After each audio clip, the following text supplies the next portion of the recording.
And welcome back to the CSS podcast. This is episode number 109 titled New Allegiances, question mark, question mark. You'll find out in our topic of the week what that is all about. But we're glad you're here. We are on YouTube Live and we're also on all your podcasting platforms. So you can check us out. It'll be all posted here Monday morning. We're coming to you live, like I said, on YouTube at 7 o'clock on a Sunday evening. So if you want to watch us and comment live, you may do so. We're going to start the show like we normally do. Go around. Gentleman in the middle is Charlie. Gentleman on my right, your left is Sam. Hello. How was everybody's week? Oh, not too bad. Can't really complain. Yeah, it was all good. Another week in November. Better weather than normal in November. But yeah, moving on. Looking forward to Thanksgiving coming up. That is true. I did leaves yesterday, which was a mistake because it doesn't even look like I mulched them. Because with all the rain we had today and the wind, they're right back in the yard and the driveway. So got to do that again next week. Fun. But let's go ahead and get started here in the week that was. And boy, was it a week for Cincinnati sports fans. Not a good one. No, we just keep taking a beat. We're like the energizing bunny or the Timex, the old Timex commercials. Take a licking, but keep on ticking. That is us in a nutshell. Our fandom sometimes can be questioned because, we get heartbroken because of plays or stupidity. And other times our, fandom can be questioned because it's like, what the heck are they doing? And we'll get into that, like I said, in our topic of the week. But we'll start with UC football. The 100th anniversary of Nippert Stadium was yesterday, and I know we had our fan in the stands there, Crawley. You can talk about the experience, the 100-year tradition, and the game. I mean, they lost 31-24. I did catch the fourth quarter of that. I don't know. I got a couple of questions, but I'll let you go ahead and talk about the game, talk about the experience, and etc. Yeah, the game was definitely frustrating, as most things that we'll be talking about today are. They came down to three bad turnovers by the quarterback. This is Sorsby's worst game of the year. He made mistakes that you'd be really upset if an 8th grade middle school quarterback made.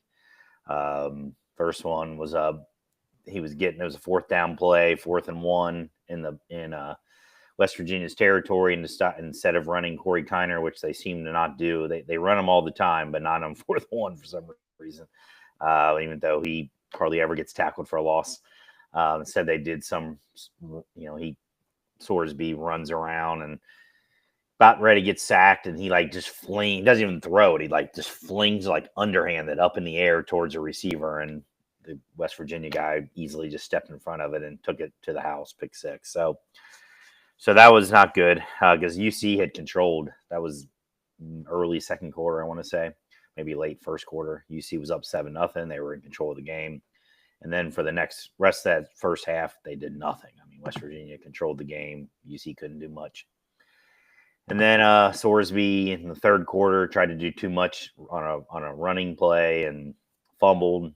Was running with the ball like he was, the old running like he carrying a loaf of bread. Ball gets smacked out of his hand, recovered. West Virginia went down and kicked the field goal. Actually, that might have been the second quarter because that might have made it 10-7. I think that made it 10-7, West Virginia.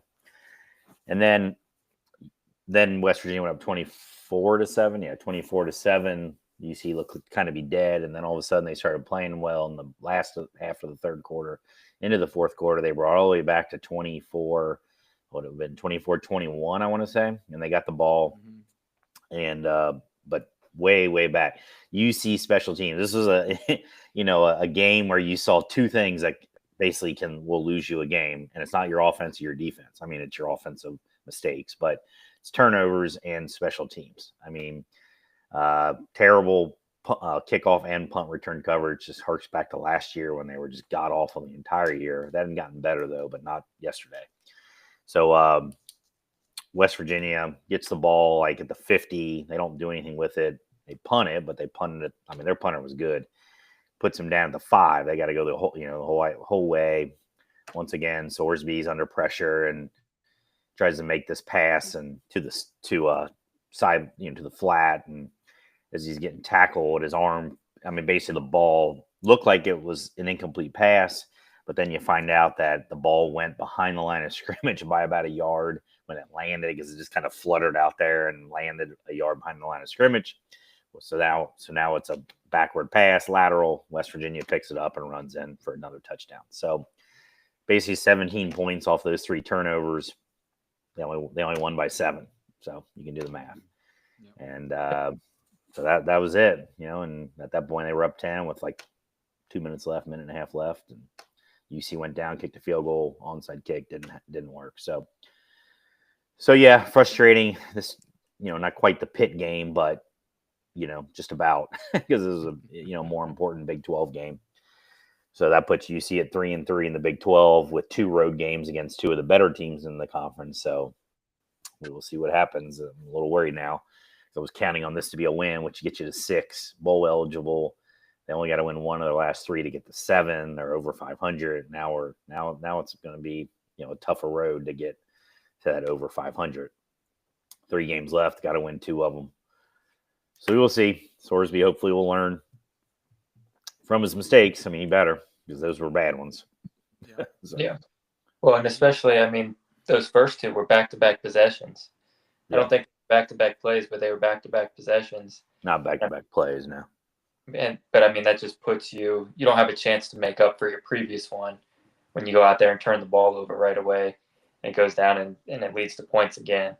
And then you're down, 17-7, so you're down 10 points just like that. Yeah, I mean, that was by far and away the worst game he's played since he's been at UC, probably in his whole career. I don't know. Maybe he had a bad game at IU. I don't know. But yeah, I mean, he was bad.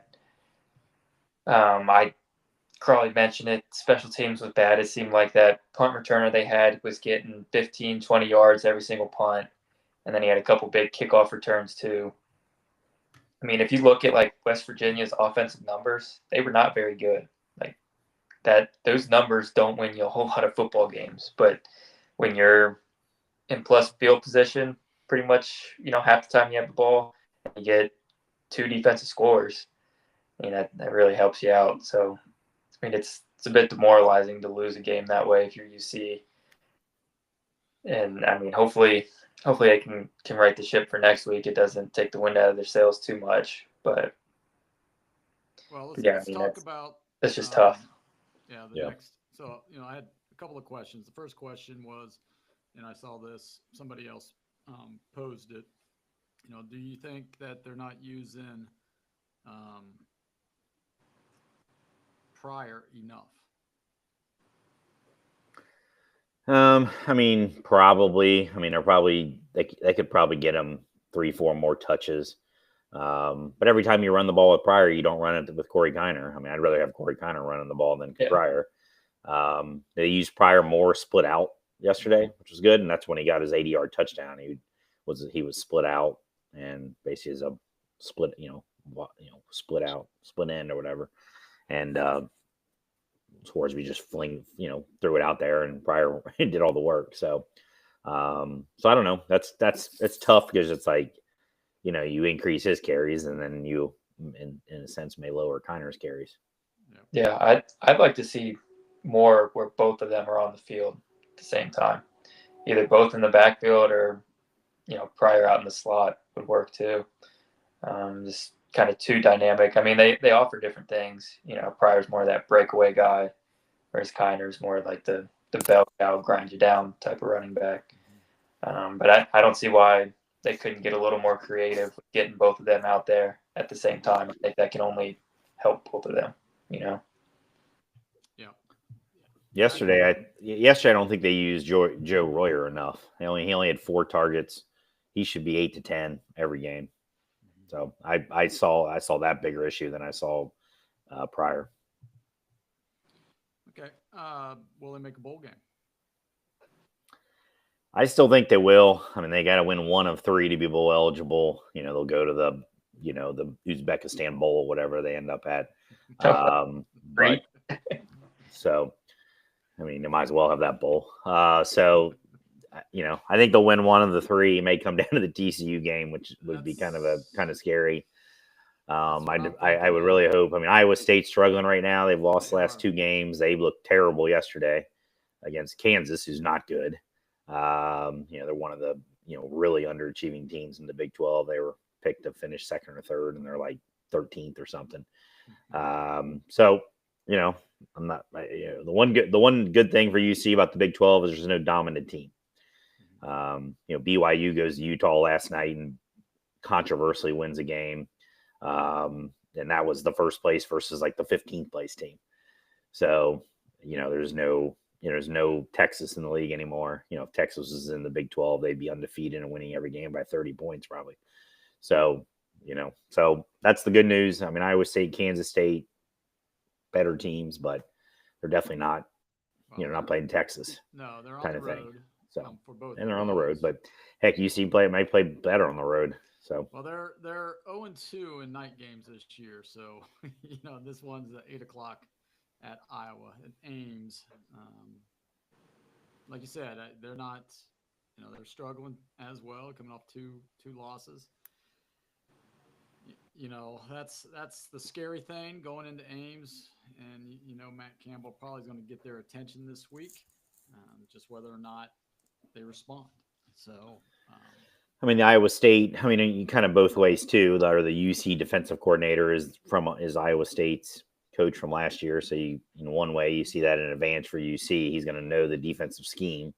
It's not like they're going to change it a lot, for 1 year, even with a new coordinator. But then on the flip side, Iowa State probably knows the UC defensive scheme too, because it's basically, I mean, they literally run the same defense. They run the same formation and everything. So we'll see. I don't know if that'll boost the offenses a little bit. Maybe. All right. Let's see what else I had. Yes. So any other thing about the Bearcats here before we move on to the hoop side of things?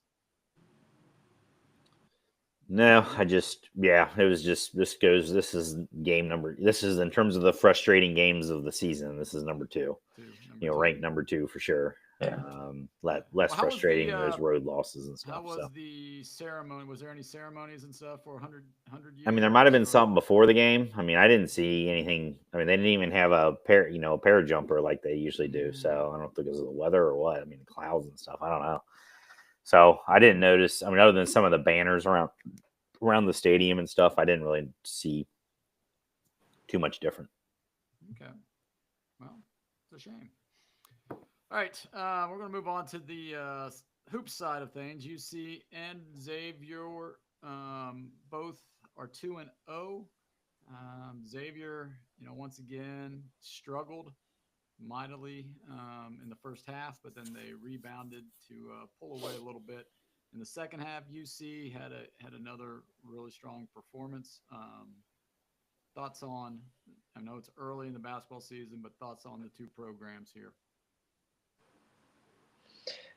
I mean, I didn't pay attention to anything Xavier did because I don't care. But I mean, as far as UC goes, I mean, they handled business. They blew out both teams. Exactly what they were supposed to do.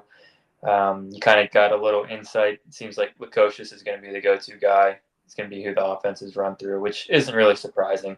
Kind of figured that based off of last season. He kind of took over that role in conference play.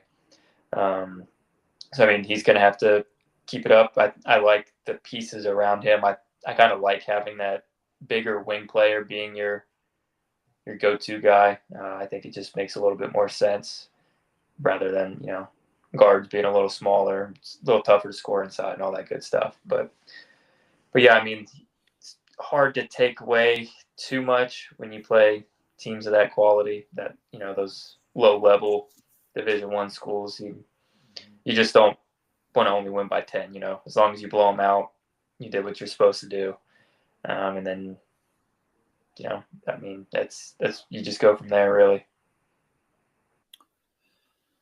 Yeah. I did not watch Xavier's games. I did, see the score and stuff, but I think, Xavier's games being significantly closer than UC's games, I think goes back to what I was talking about last week. UC has all, basically the team back.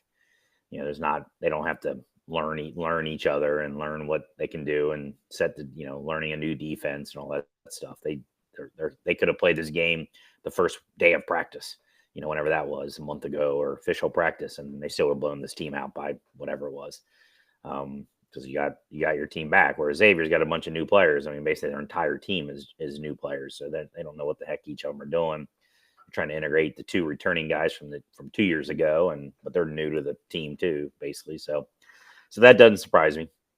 But in staying with the theme of this show, which is pessimism about anything related to Cincinnati sports, Daniel Skillings is hurt, and based on how Cincinnati medical issues go, any of the teams here, they're saying right now they don't think it's anything serious, but that means he's probably got a ripped Achilles and will be out for the rest of the season. So that would not be good.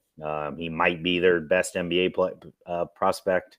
It's probably come down to him or Dylan Mitchell. And if you're if you don't ever want to lose a guy who potentially could play in the NBA, so that's a concern until they come out with, supposed to do an MRI early this week. Until they come out with that result, I'm gonna not be, I'm gonna be kind of holding my breath and expecting the worst and hoping for something better than the worst. If he's gonna miss the next few weeks or whatever, he needs to be back by Xavier for sure, and and Big 12 even more so. But so that's a concern for me. They are deep, but you still never want to lose your second best player. No, that does hurt them a little bit, and I mean, it is.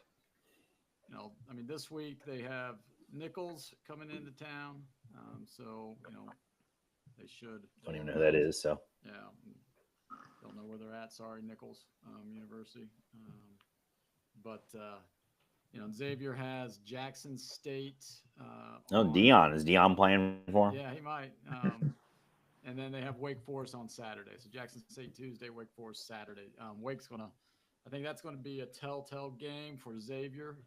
We'll see, like you said, early on, they're going to have some struggles, but will they be able to put together two good halves to allow them themselves to be in a position to win that game? Because I think that's the Big East ACC Challenge game. I think I'm not 100% sure, but it could be. So I think anytime you go against another power school, it's a good measuring stick for you, or this early in the season, anyhow. And I think that's what Sean probably wanted to do with his schedule. All right, moving on to the baseball side of things here. Reds news. I know the season wrapped up and World Series wrapped up last week with the Dodgers winning. The Reds fans are all mad because we swept the Dodgers. Had a winning record against the Dodgers, swept the Yankees. Yada yada yada. But we can't beat our own division. We have to play a lot better against them. But news on the front today, was the visitation. It's still going on for Pete Rose. I mean, the line. I saw some photos of the line. People came to, pay their last respects to Pete before it's all said and done.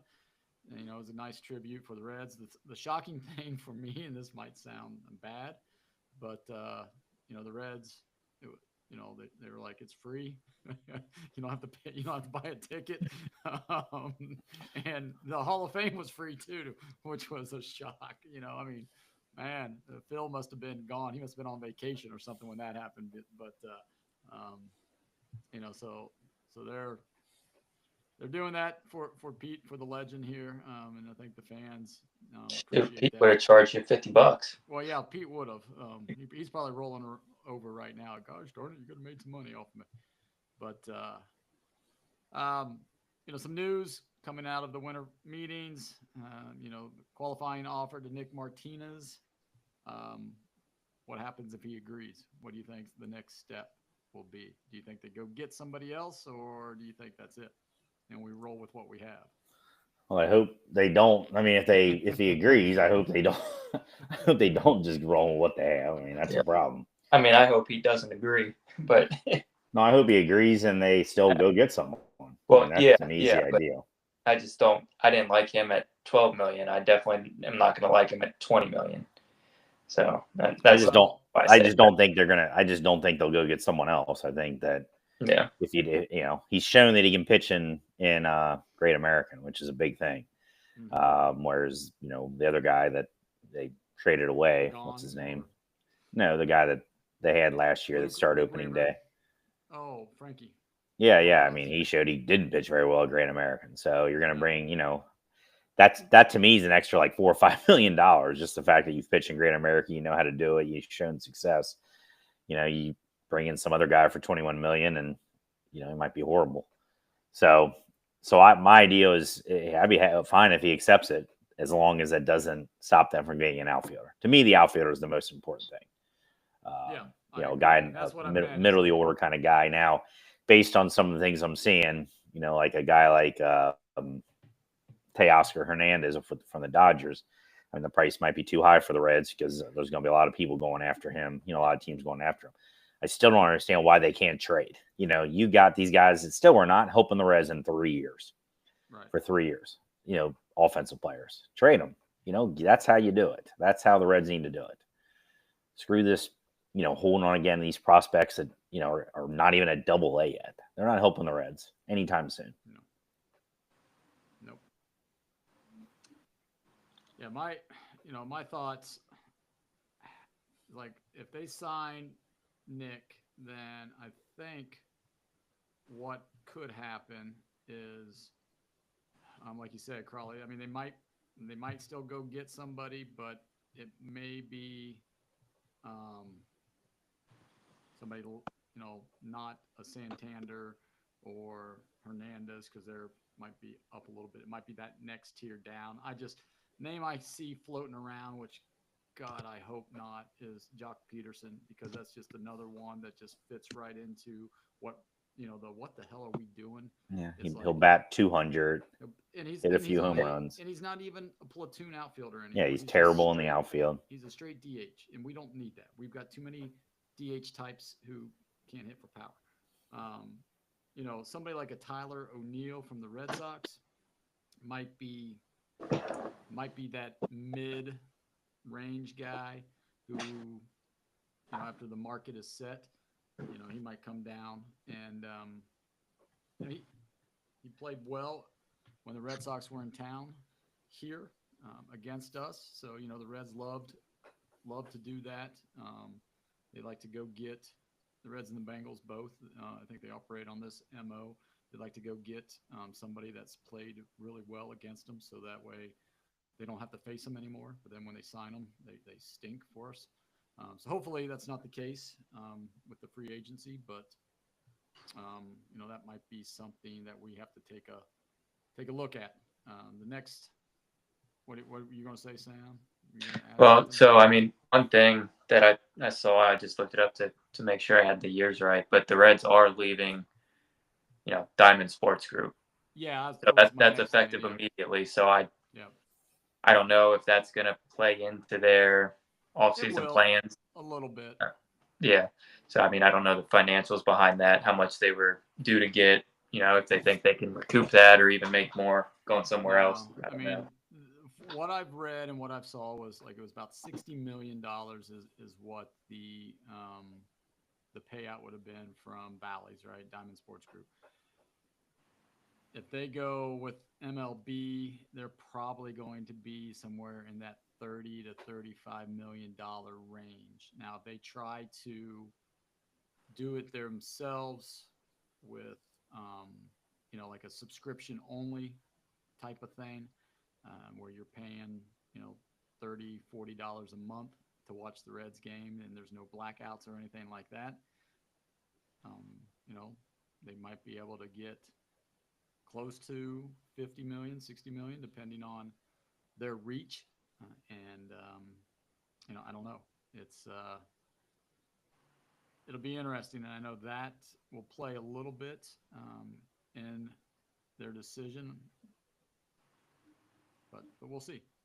We'll see. Hopefully, Bob opens up the wallet a little bit and says, go get somebody, but they did that last year and it backfired on them. Well, I mean, they don't have Montas, so that's already one contract from last year that's off the books. Yep. So hopefully that'll free up. But I mean, that's just kind of another reason why we'd rather not have Nick Martinez at $21 million.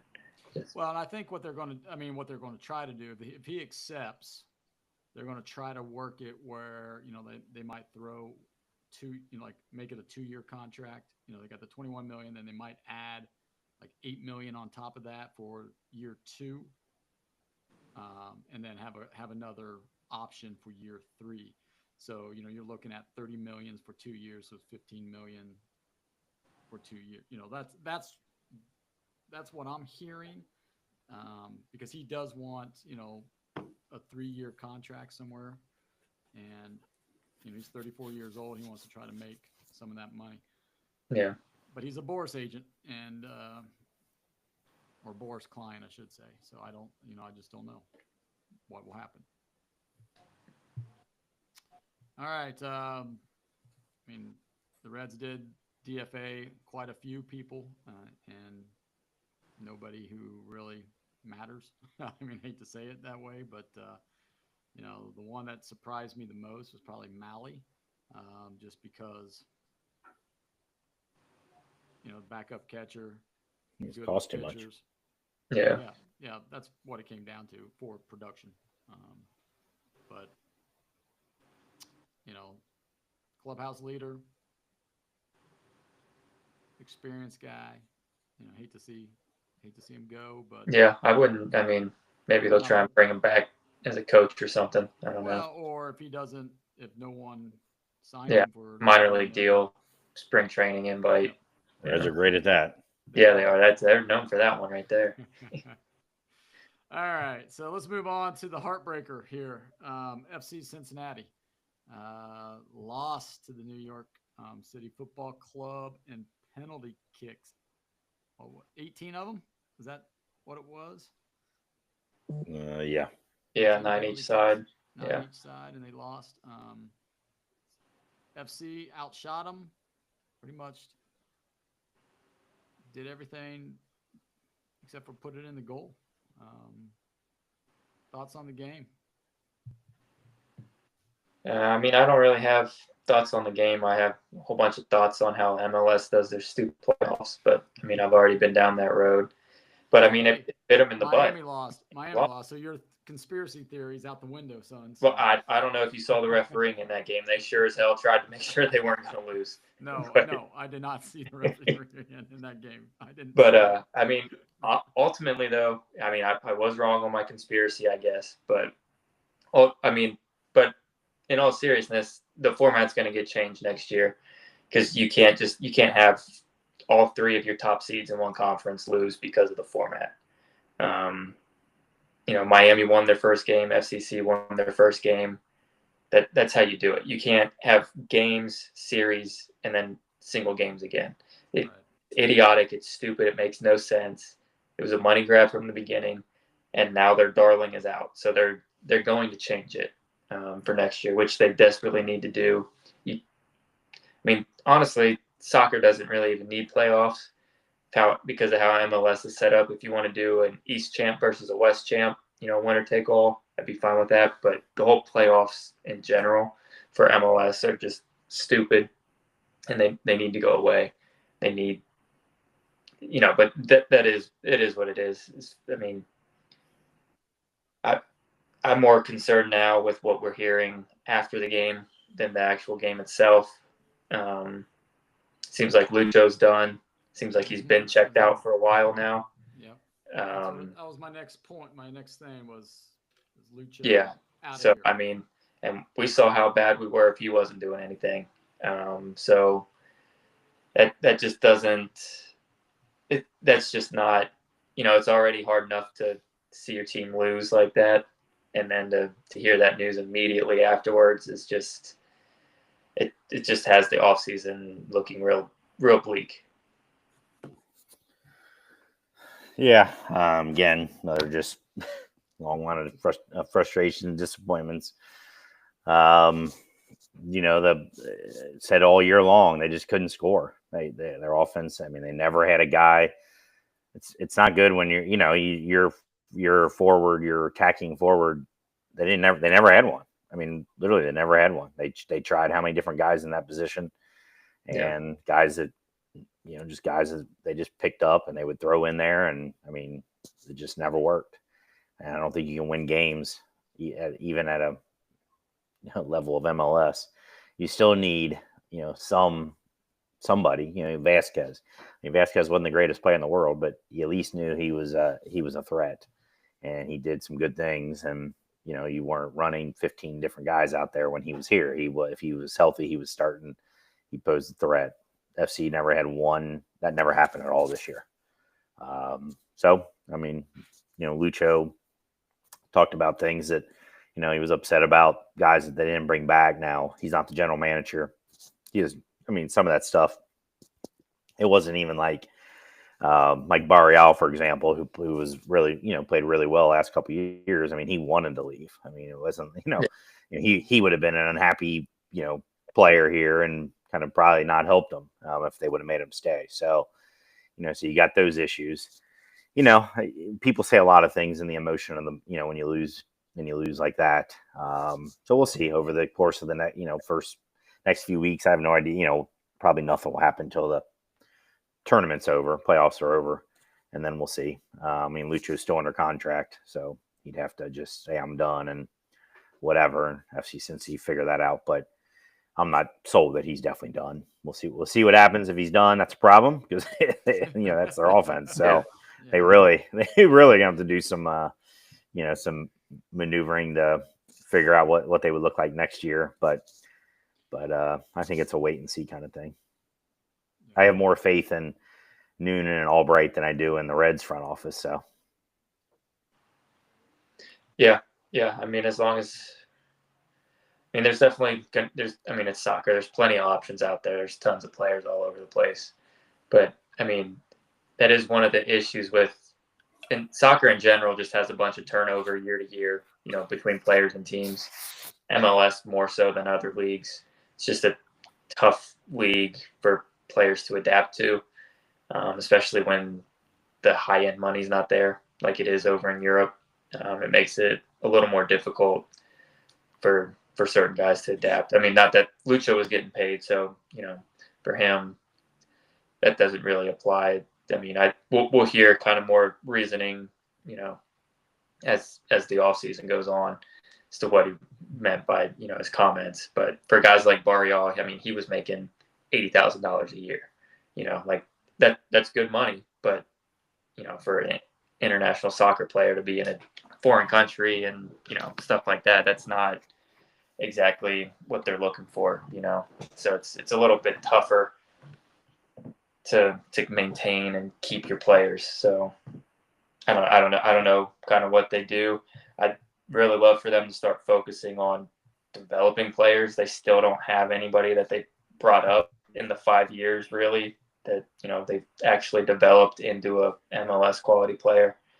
I mean, I guess they drafted Celentano, but I'm talking more like from the actual academy type deal. So maybe that's the route that they'll go to, but they still want to be competitive. I mean, they made the playoffs now 3 straight years. After 3 years at the bottom, they don't want to return to that. So I'd anticipate them to make a couple big swings here in the offseason.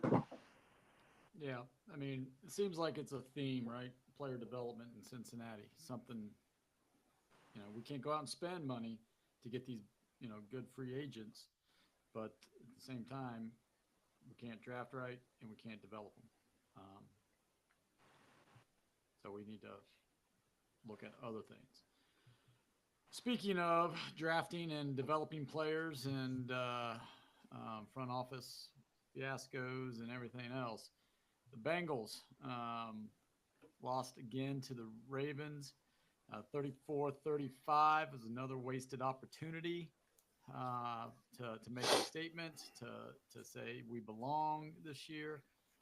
Mike, my first question is, do you agree with Zach Taylor's decision to go for two there at the end of the game? I mean, I did agree with it. I think that's the playbook. I mean, if you're on the road, you're on the road, got a chance to win. Now, again, keeping the theme of this podcast, they would have, even if they would have made the 2-pointer, Lamar Jackson would have gone down the field in 30 seconds, and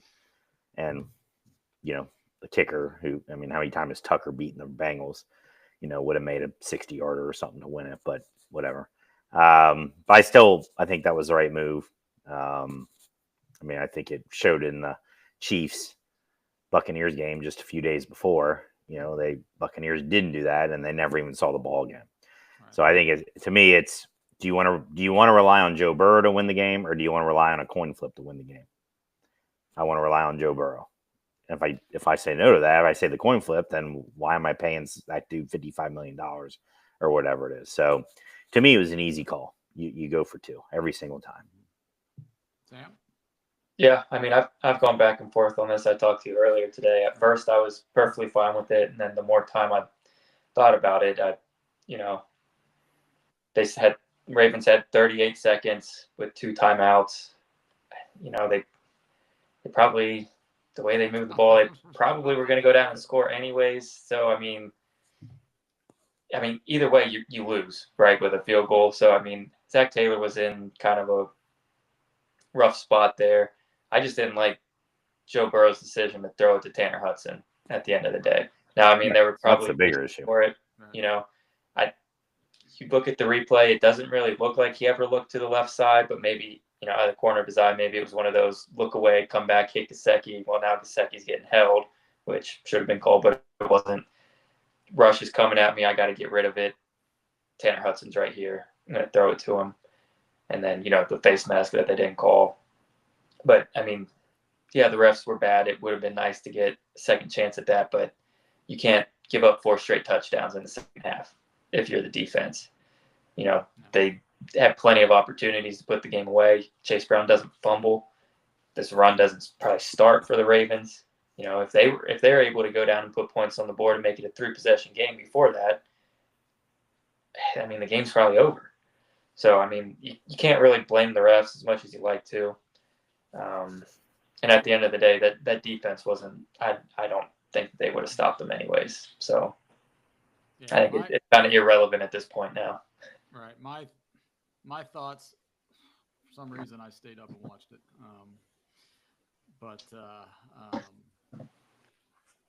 As it was happening, I'm yelling, or not really yelling, but I'm just like, kick the ball, kick it. And like, we can hold them one time. But reflecting on it, going back, reality, they would have got in the field. I mean, with 2 timeouts and, you get the ball on 25 if it goes in the end zone or if they fair catch it. So, I mean, yeah, they only had to get 40 yards. Right, and that's pretty easy.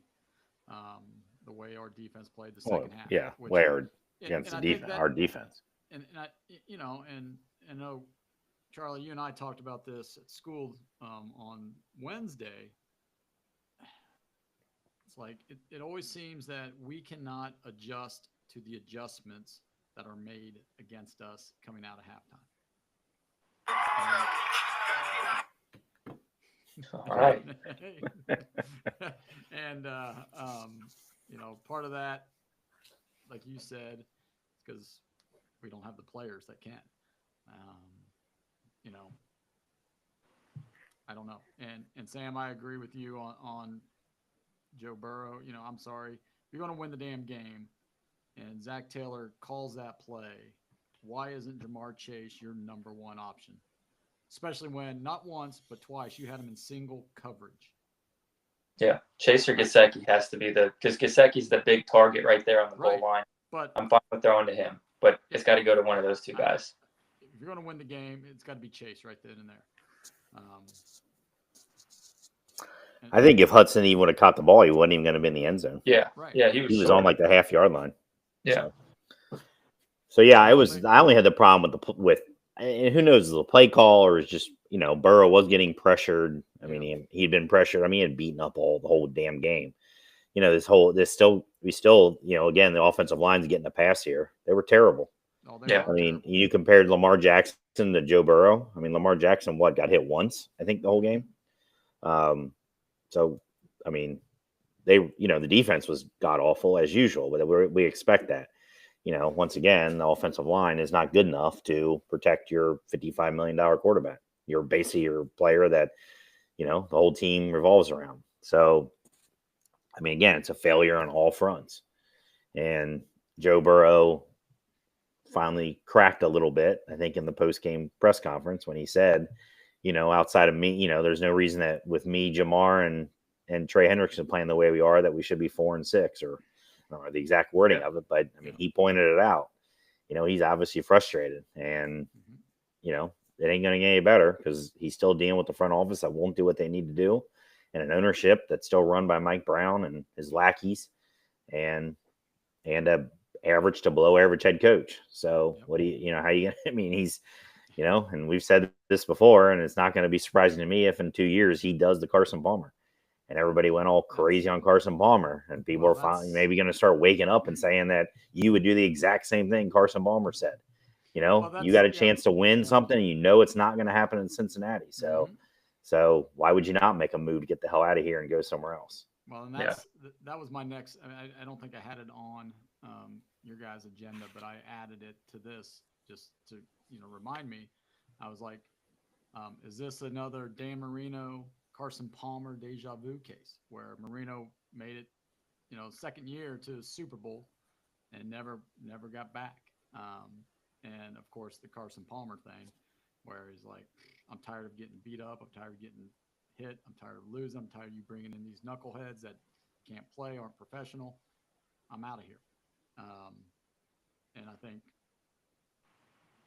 think we're more going to go towards the Carson Palmer or Andrew Luck route. I mean, that's kind of where it's trending, in my opinion. I mean, I don't want either of those things.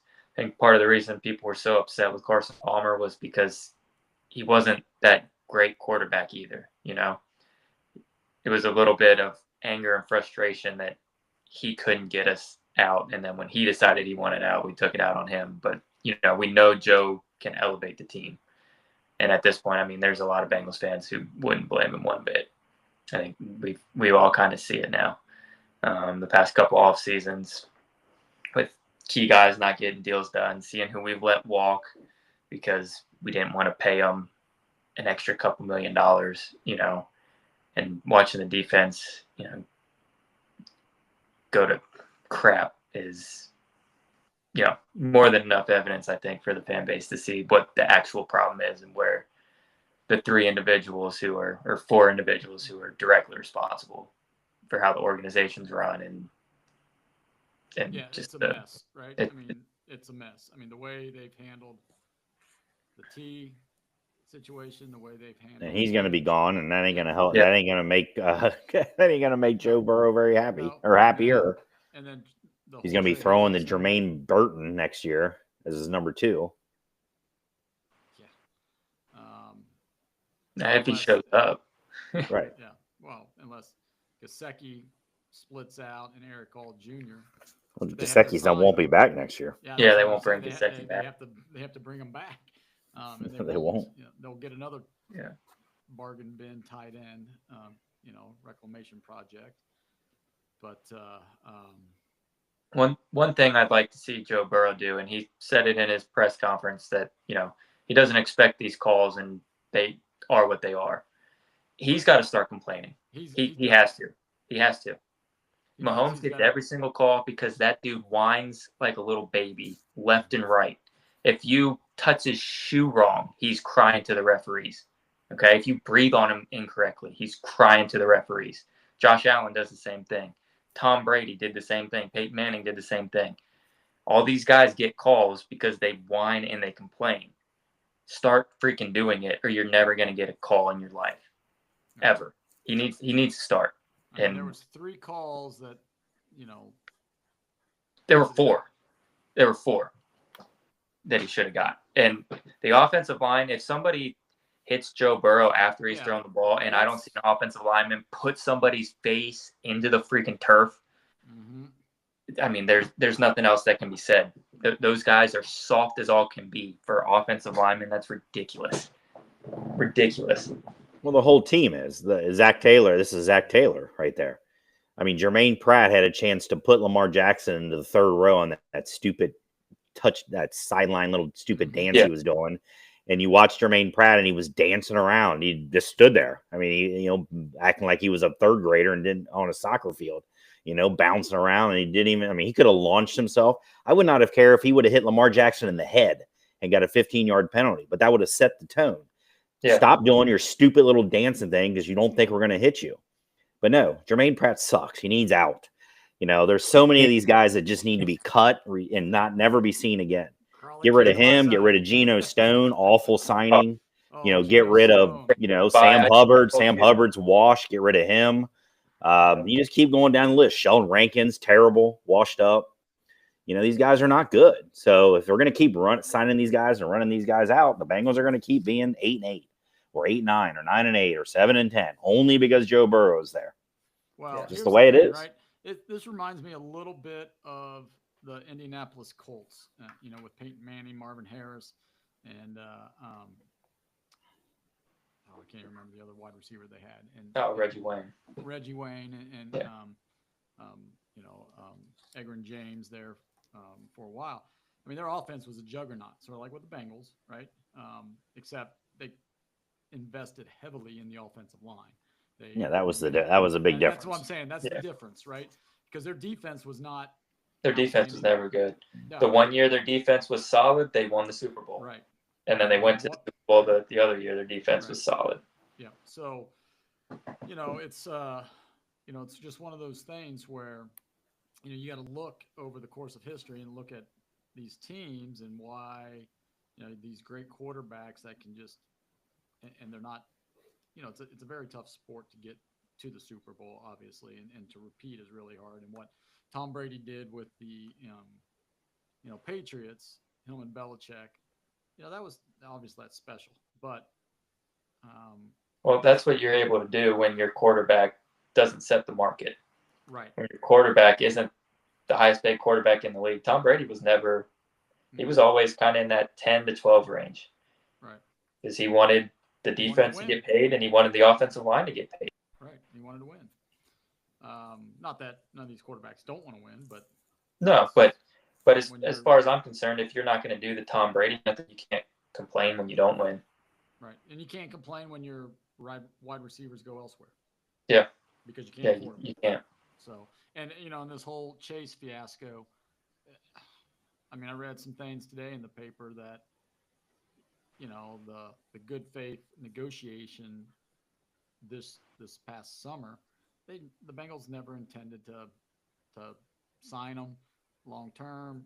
They're going to wait till this year, because it's their right. That's what the Players Association agreed to, the bargaining, which fine, but be upfront with them. Don't say, let's negotiate now, and darn well Jamar Chase is going to say, I am going to be the highest paid wide receiver. Well, yeah, absolutely. What I've done, without a number 2 beside me, yes, I am going to be the highest paid wide receiver. And if you're not going to pay me, then you're going to have to tag me, and then you're going to have to trade me because I'm not coming. And to that, the Bengals shot themselves in the foot. So, it is very predictable. I mean, all this stuff is predictable. I don't know why this doesn't. If this is surprising anyone, you've had your head in the sand. No. Yeah, it's not surprising. It's just frustrating. But it's the same old business model, and that just correct. Well, and part of the issue is the media that covers the Bengals a couple years ago were putting out piece after piece about how the Brown family was turning a page. It's a new era, how they're doing things differently, how they've modernized. No, they haven't. No. Maybe they modernized because they handed out a couple $100 bills to freaking James Rapine or whoever, you know. But other than that, it's because they now have a Ring of Honor and they actually do something on social media and all that kind of stuff. That's it. Right. They haven't modernized how they deal with the players. Like, yeah, who runs their social media? Oh, it's another member of the Brown family. Great, cool. Like nothing's ever gonna change. In house. All right, that's enough of that. We probably. Let's see here. They go to. I never thought I'd say I miss Vontez Burfict. Goodness gracious. Yes, I mean, he would have taken Lamar Jackson's head off. Oh yeah. Yeah. Because you know darn well, if that was Burrow run down sideline, Roquan Smith would have. Oh right. He would have destroyed him. He would have cheap shotted. He'd have late hit him too. Yeah. He wouldn't have cared. They need to do that. Somebody needs to do that. Right. Somebody needs to lay him out. Now you don't want to wish injury on Lamar. No, I'm not saying he's going to get injured. He'd get up from it. Yeah. Maybe the next day, but he'll get up from it. But yes. I mean, we need an enforcer. And I thought Von Bell was going to be that enforcer, but he's just old and he's not good. Old now, yeah. Right. He's too old. Yeah. So. Because he was that when he was here first stint like that. Right. I mean, when he lit up Juju, yeah. I mean, yeah. That's what I was expecting, and he can't. Yeah. So. All right, we're going to move on. Well, before we move on to trivia time, predictions for next Sunday's game against the Chargers. It's out in L.A. They're playing well right now. Yeah, they are. Yeah. I'm not optimistic about it at all. I'm going to go high scoring again. I think the Chargers put up 31 or 34 today. Now they're playing the Titans, who are real bad. But Bengals defense, I can't imagine it's better than the Titans defense. So I'm going to say, I don't know. This is like one of those stupid games where the Bengals will probably win, even though they're going to be not the favorite. So I'll say they win. They pull off one of these weird wins and they win 38 to 34. I'm not going to be optimistic here at all. I don't think it's going to be as high scoring. I think the Chargers will be able to control the clock enough where it's not going to be as high scoring. But I still think the Chargers win 27-21. Yeah, I mean, this is, we're talking about Harbaugh here, and he wants to pound the ball, even though you got Justin Herbert. And, you run the ball successfully against the Bengals, which most teams do. And then you get that play action of Herbert, and over the top, Geno Stone is bye-bye, and Cam Taylor-Britt is looking in the backfield, and guys are running right by him. And, I think, gosh, I mean, part of me wants to agree with you, Crawley, that this is a game that they'll probably win, and it'll be sort of like what they did out in San Francisco last year, where they just demolished San Francisco. But I gotta pick against them. I want to say 31-28 Chargers. Yeah. Also, this year, I saw a stat that the team played both Harbaughs whenever they play Jim. Jim's in Los Angeles, right? Jim Harbaugh is. Yeah. Whenever they play him second, Chargers. The three teams that have played him second are 0-3. Mm-hmm. So it's not too sharing information. Yeah, exactly. Yeah. Yep. Which why not? All right. Before we move on, one last thing. Bengals, picked up a running back, traded for him. I thought it was a receiver, the guy from the Lions. Well, no, I'm talking about Herbert. Oh, you're talking about Herbert. Oh, yeah, you got one the guy fumbled on the only carry. Yeah, and he never saw the guy they just picked up from the Lions did as much as he did. Right, exactly. And he wasn't even on the roster yet. Typical Bengals. It's like, I mean, I understand the pickup. I do. I understand getting a running back because Zach Moss is out for the year. But I guess I'm just a little frustrated that they didn't do more to help the defense out. That's Again, it's just what they do right, exactly, or what they don't. exactly. Yep. All right, let's move on to trivia time. Crawley had the trivia question from last week. He's gonna go ahead and repeat that and reveal. I don't 100% even remember what it was. I realized that too, and I was trying to think because I didn't write it down for some reason. So normally I have it written down, but I don't remember it. You guys, oh, I got it actually here. I got something on here. I must at least put a note down. It was about the passing touchdowns in one game. Oh yeah, and There was like 6. There was like 10. 7 was the Yeah, most in a game, and Blood that's the or- record, and controlled by several different guys. Right. And then it was in just in 2024. There's 2 guys that have passed for 5 touchdowns in a game: Burrow twice and Lamar Jackson. So, All right. So mine's a little simpler, a little easier. I actually had 2, but I couldn't find. I thought I saved both of them, but I only saved the one. All right. So this is a little trivia here. Of the NFL teams, how many have words on their helmets? How many teams have words on their helmets? And can you name those teams? no. how many out of the 32 NFL teams? How many have words on it? Yeah, words.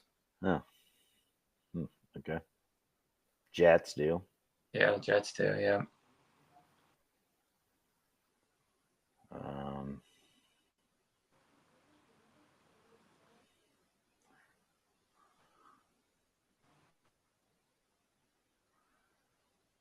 The Buccaneers. Words or just letters, even? Words. I was going to say, San Francisco, don't they have an SF on there? Yeah, SF. Or 49ers or something. So, Right. Yeah. No, they have the SF now. They used to have the 49ers. Wow.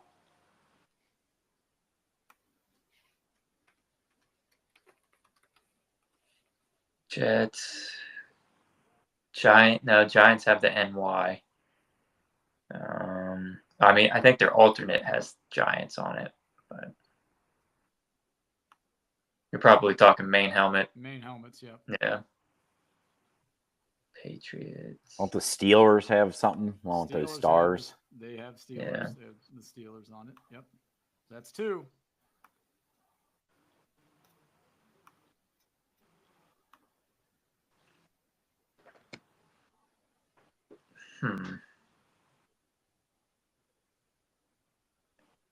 Colts, no. Texans, no. Jags, no. Rams are the same way. I think they have letters on it. No, the Rams just have the Rams. It's just the horns, I thought. Horns, yeah. Oh, I was going to say, I thought their helmet had the LA on it with it now. Mm-mm.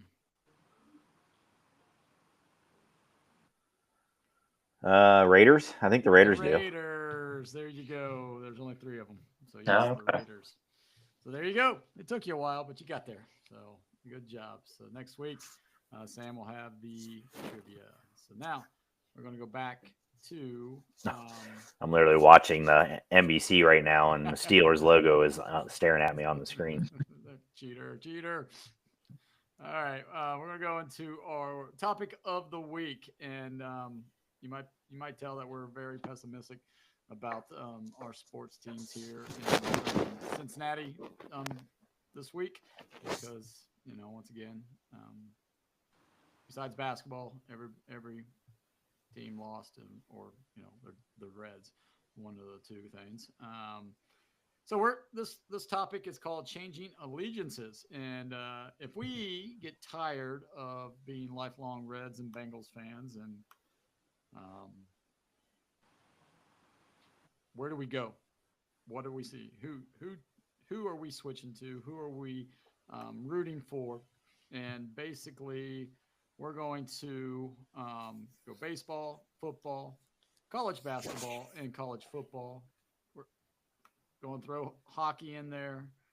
for you, Phil Farr, and then soccer. I mean, Soccer. So where do you want to start? Sam, I'll let you pick. Where do you want to start, and then we'll just piggyback off of him, and then. Okay, I was gonna just go ahead and start in hockey. Just get that Okay, out of the way. get that out of the way. Yeah, I let's don't get like it out of the soccer, way. but I mean, I have no current allegiances, so I picked Colorado, um, the Avalanche out there, just because I lived in Denver for a couple of years. They actually won the Stanley Cup when I was out there, so I'll just pick them and say why not. sounds good. Crawley? well, I mean, not counting the Cyclones. I mean, we don't have a Cincinnati team that would be losers. So this one's the out of the rest of them, because there's nobody to choose outside of a Cincinnati team, Right. So yeah, I don't have any allegiance either with hockey. I'm just for the fun of it, I'm going to pick whoever won the Stanley Cup last year. That's who I'm a fan of, and then whoever wins it this year, I'll be a fan of. So sounds good. Right now, you're a Florida Panther fan. there we go. Go Panthers. I can just hear Phil now. Hockey can't go below the Mason-Dixon line, all that kind of stuff. There's no such thing as hockey down south. But I got into hockey back in the '90s when I was in North Carolina, of all places. A colleague of mine was like Phil. He's a big Penguins fan, and he would invite us over to watch hockey because he had, I think, the Dish or something back then, and so I liked the Penguins with Lemieux and Yager, and so that's who I would go with, just because of that. Because Yeah, I'm just not going with anybody from Pittsburgh. So. Well, that's what I was going to think of. Then I was like Edmonton, just because of the Oilers with when they had Gretzky and now they got McDavid and stuff. But I just old time's sake with Penguins. There we go. All right, Crawley, you're next. Where do you want to go? I'm just going to go on the list. Baseball would be next. Yeah. In terms of what was on the list. So, yeah. So if I wasn't a Reds fan, the whole topic I was like debating, like, I should be a Dodgers fan. That would be the easiest. It's like, do I go with the easiest teams to be fans for, or do I go like, hey, who would I root for? Like, the Dodgers would be the easiest. I mean, because they're always going to be in it. They may not win the World Series every year, but they're going to be in the playoffs every year. They're going to be competing, in the for the World Series. I mean, it'll be easy, be great. I mean, every year you'd be excited that they will spend money on players, like anybody. I mean, Juan Soto will probably go to the Dodgers, so that would be great. I'd love to be a Dodger fan. So that's who I'm going with.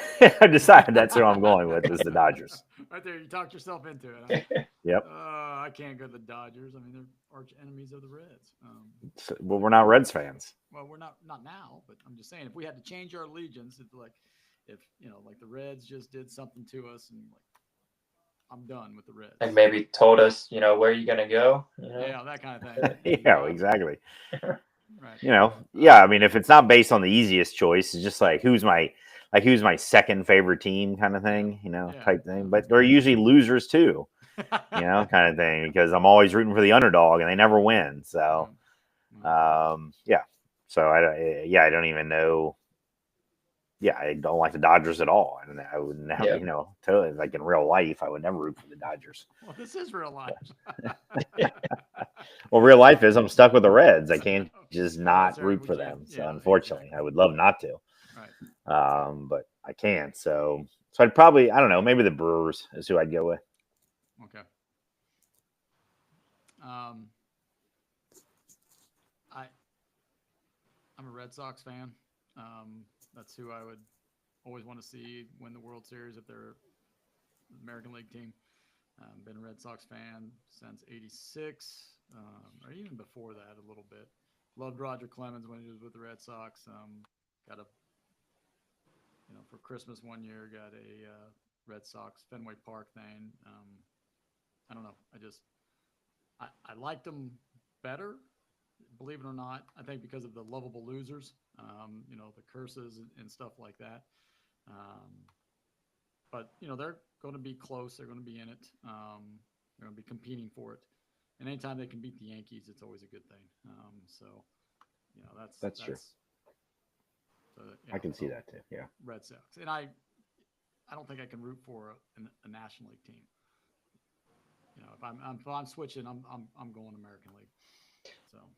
Yeah, because my first thought was the Brewers, just because I like how their organization is run. But then I was like, that could all change because they're still a small market team. You get the wrong GM in there, you're back to being the Reds.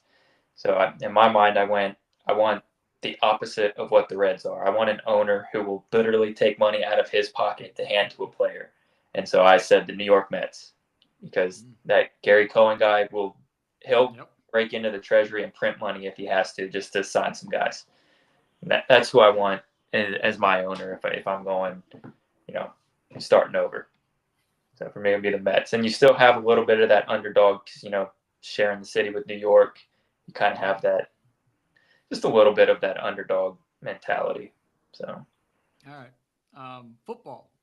So NFL football.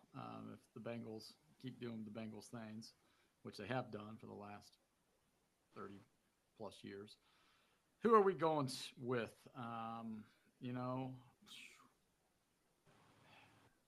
That's tough.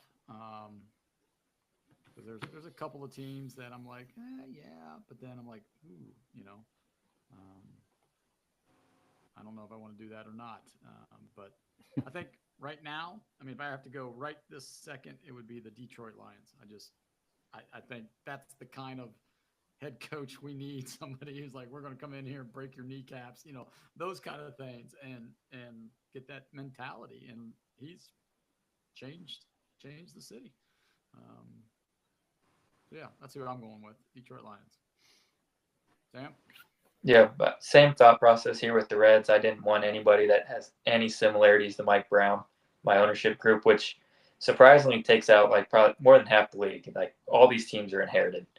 It would take out the Lions too. Yeah, it would. It would take out maybe even more than half the teams. I just want somebody that's got money from somewhere else, so this escrow bullcrap's not an issue. They're going to be willing to make changes after year one if they need to. So I actually went with another Denver team, the Denver Broncos. You got the Walmart money in there. They will fire a head coach like that if it's not working out. So I don't really care for their quarterback right now, but we can fix that later. So he played well today. Yeah, he's like 30 years old. It's Bo Nix. I'm tired of him. I'm pretty sure he played for Auburn when the kick six happened. So yeah, this again goes back to my original what I was saying with the Dodgers. Like it'd be easy to be a Chiefs fan. Be great to be a Chiefs. Matter of fact, it'd be great to be a Chiefs fan. Not just easy, but great to be a Chiefs fan. If I was a Dodgers and Chiefs fan, come on. I'd be doing podcasts left and right. It's all positive and everything. Warriors fan too. Yeah. The Chiefs are not a good team, and they're 9-0. How do you explain that one? Referees. Sam. They almost lost. They should have lost again today. They still won. But again, I'm with you, Dave. I'm rooting for the Lions.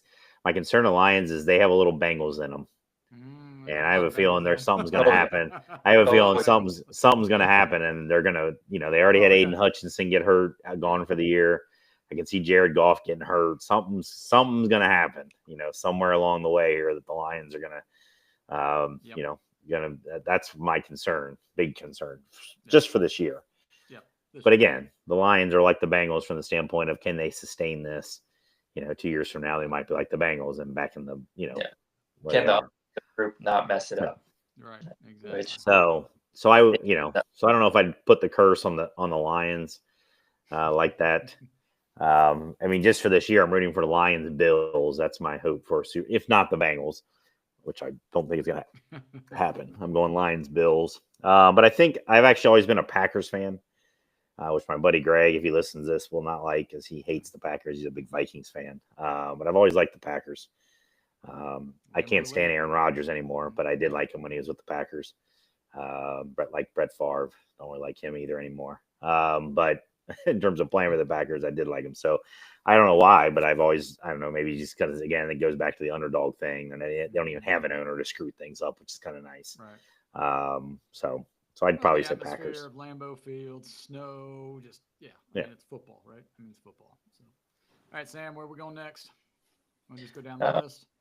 Yeah, what's next on the list? So it'd be college basketball. College basketball. So if I didn't root for UC, I mean, I pretty much have a second team that I root for is Purdue. So I would just stay with Purdue there. Your alma mater. So that's a pretty easy one for me.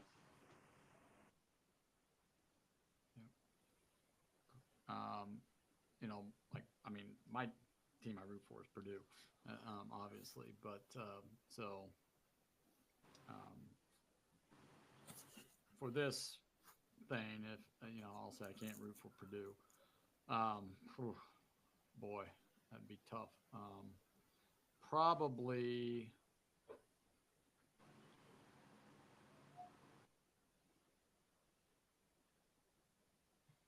Gosh.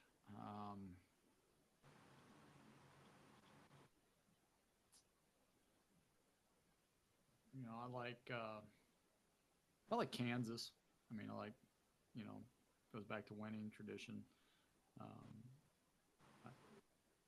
Historic, Ball Allen. I mean, if Krzyzewski was still at Duke, I would say Duke because I like Krzyzewski.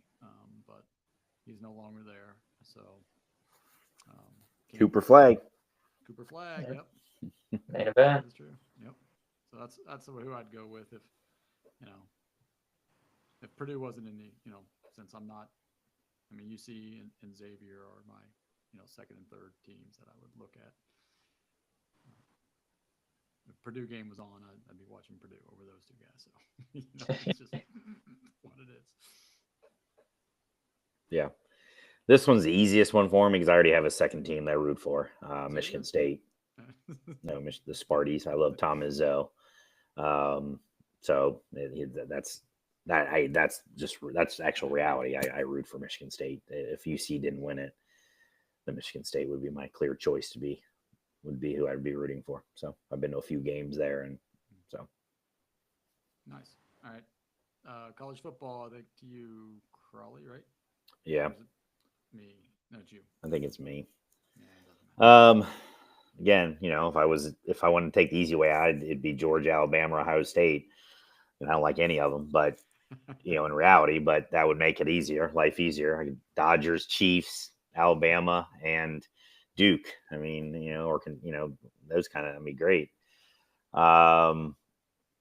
So if I can't choose those teams because I really don't like them, I would never actually root for them. Then I don't know. I really don't. Because I do root for Michigan State in football too. So it'd probably be them would be my second choice. Because I do, I always look at their scores. I root for Air Force as well now, but that's just a personal, that's just more of a, personal family thing. So, that's an easy one to also pick. So outside of those teams, I don't really know. Yeah. My daughter's at University of Northern Colorado, and that's, yeah, that's a rough one there. That's a rough one. That's rough. No, I root for her. I don't root for them. No, I'm Bama is. I mean, I've been a Bama fan since they beat. Oh shoot, Bear Bryant, right? I mean, but really when Sean Alexander played for Bama, that's when I started really following Bama, and when they beat, when Nick got there, and then the year they beat Florida in their first championship, SEC championship, that's when it solidified it for me. So Bama, our dog's named Saban, for crying out loud. So that's an easy one though. Well, you might as well root for the Chiefs too. Then. Well, no, I won't root for the Chiefs. You might as well. But I've rooted for Bama. Yeah, I'm in the same boat. I took Bama out of it because I rooted for Bama before I ever cared about UC. So, I mean, that's just fact of the matter for me. So, yeah, I mean, UC's my second team, I guess, generally. Although that's kind of flipped now more since I did graduate from there. Kind of lean a little more UC, kind of care a little bit more that way.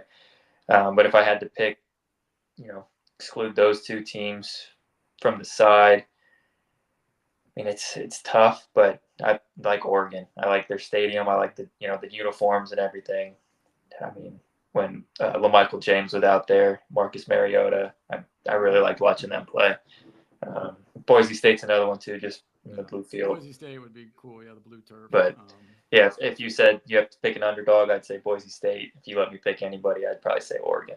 Yeah, I mean, the other team that I was going back and forth with, because they were my childhood. It was my childhood team. Was the Irish.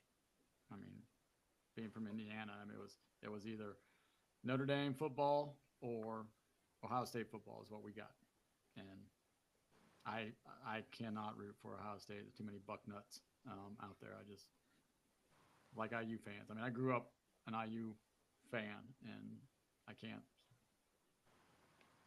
They just drive me crazy.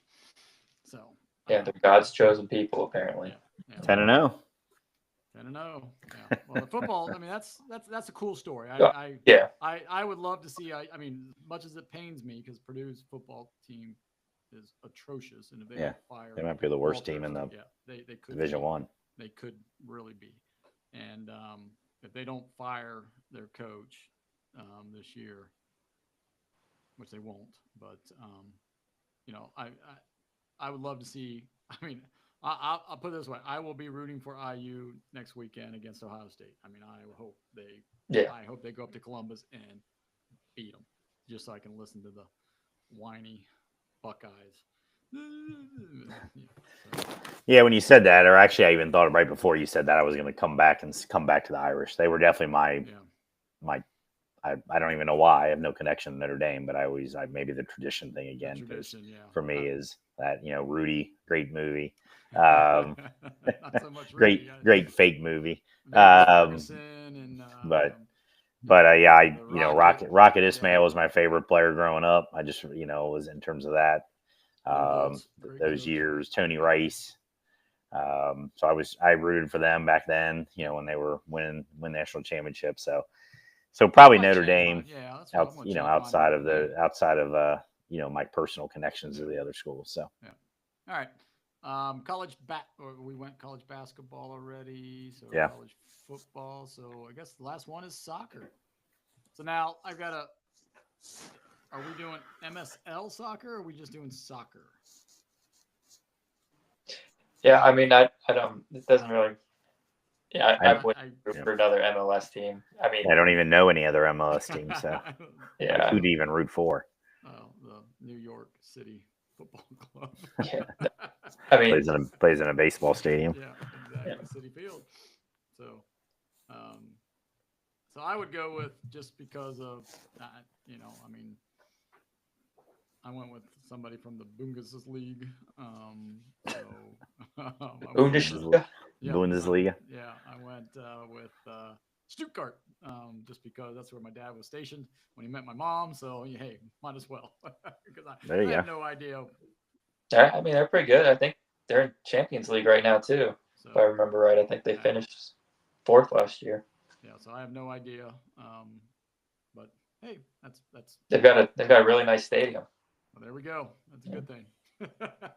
that's all I just so yeah. Yeah, so I mean, my soccer allegiance, ironically, I picked Manchester United. I really got into soccer because I was tired of, supporting losers, and Manchester United hasn't won jack diddly since I started, following them. So I'd probably actually go to the Bundesliga as well and pick Bayern Munich. Just somebody up until last year, they won like 14 straight league titles or something like that, something ridiculous. So. Yeah. My favorite soccer team is not actually FC Cincinnati. It's Arsenal. Right. Of course, they haven't won anything either since I started following them. I mean, they're second. They're great for second place. I think they've done that 3 times since I started following them, whatever, 7, 8 years or 9 years, whatever. So if it wasn't Arsenal, I mean, it could not be another Premier League team unless it was, I don't know, maybe some lower level team like, I don't know, like Everton or something. Yeah. Everton or Newcastle or somebody like that. Newcastle, So yeah. I don't follow the other European leagues. I mean, I know Bayern Munich's good, always is good. Maybe AC Milan since Pulisic is there or something. So, but yeah, I don't know. I'm not a La Liga fan. But so yeah, it'd probably be some not as celebrated. Yeah, exactly. Some not as celebrated Premier League team like Newcastle. I think I think Newcastle's owned by the Saudis, so they'll pump a bunch of money, illegal money into it. So, so probably them. I just want I need to pick teams where money's not an issue because every team that I follow, money is an issue. So it'd be great. That's why I'm saying if you'd be a Dodgers, Chiefs, Ohio State, kind of teams, whatever. So then you wouldn't have to ever worry about that. You'd worry about actually, hey, what players are we getting next to make this team better? There we go. All right. So hopefully, don't we need to do NBA? Did we do NBA? I didn't have it on the list because you didn't have it on the list. Team, but do you want to do an NBA? No, we don't have to if you don't want to. You guys didn't come up. Put it on the list because we didn't have a team. I mean, we have a soccer team, we have a hockey team, though it's not. Yeah.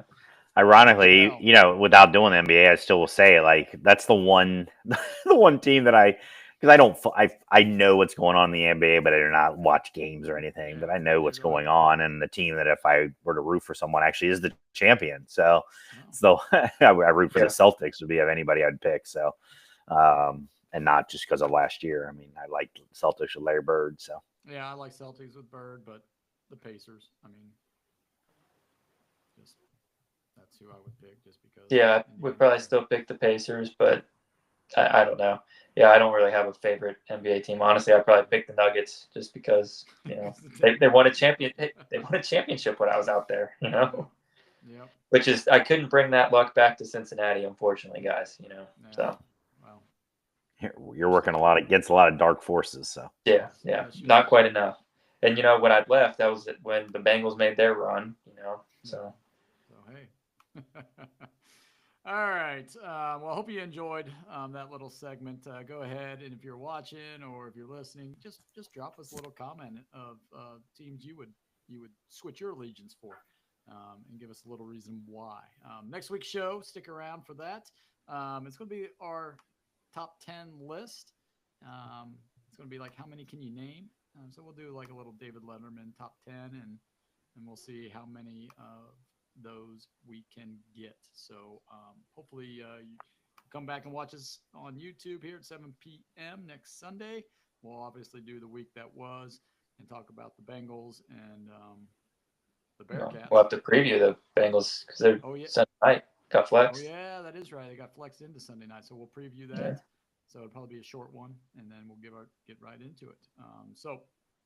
With that, everybody have a wonderful week. Thanks for listening. See you. Take care.